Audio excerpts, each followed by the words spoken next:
ஊருக்கு வந்து விசாரிச்சதுல நிறைய விஷயங்கள் கேள்விப்பட்டேன். அதுல ரொம்ப ஆச்சரியமான விஷயம் வந்து கட்டுல ஏற பவுனு.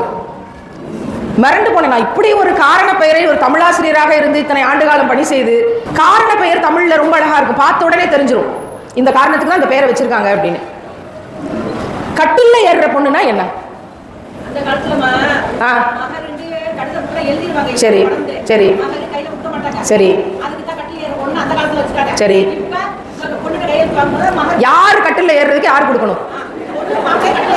பொண்ணு மாப்பிள்ளை கட்டில்ல ஏறுறதுக்கு யார் கொடுக்கணும்? மாப்பிள்ளை பொண்ணுக்கு கொடுக்கணுமா?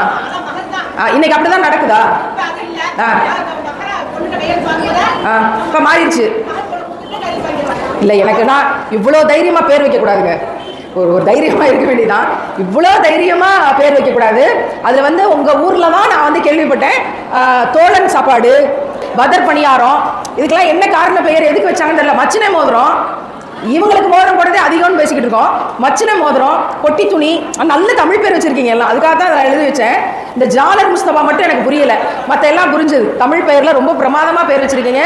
நல்ல தமிழறிஞர்கள் கொண்ட ஊர்னு தெரியுது. தமிழறிஞர்களுக்கு சிறந்த ஊரா இருக்கும்னு நான் நினைக்கிறேன். அதனால என்ன இந்த பேரை எங்கேயுமே நான் கேள்விப்பட்டதில்லை. இந்த திருமணங்கள்ல நகை போடுறது அப்படிங்கிற கலாச்சாரம் நம்ம கலாச்சாரம் கிடையாது.